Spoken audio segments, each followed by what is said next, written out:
Здравейте на всички хора от Вибълс, които гледат този клип. И това е вторият ми влог. Както виждате, обстановката е друга. На село съм с компютъра.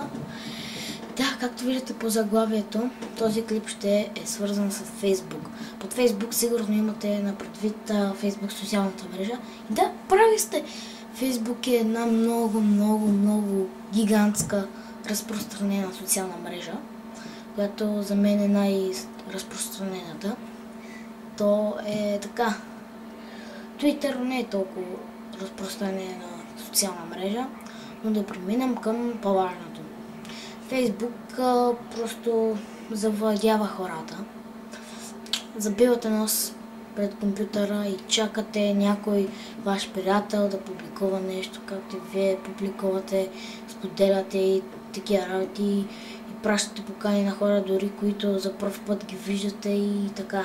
Но тази идиотщина трябва да приключи, като натиснете логаут бутона, което е много трудно за тези, които са забили вече нос във Фейсбук.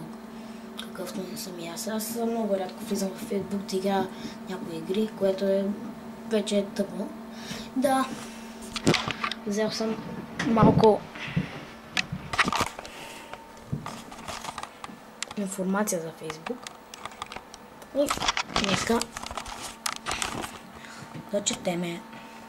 Фейсбук, на английски Facebook, е уебсайт, предоставящ безплатна социална мрежа. Отворен е на 4 февруари 2004 година.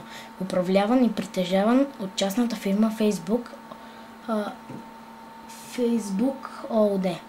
Със седалище в Силициевата долина, Калифорния, САЩ. Потребителите на социалната мрежа се групират по географско положение, месторабота, учебни заведения, интереси и други.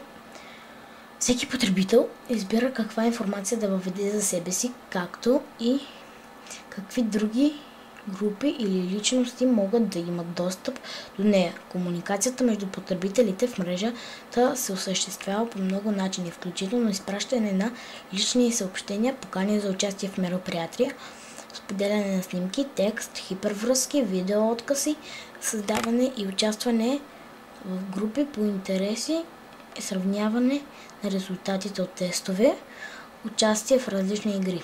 В началото на 2011 година броят на потребителите на Фейсбук е 800 милиона души, спрямо 600 милиона души година по-рано.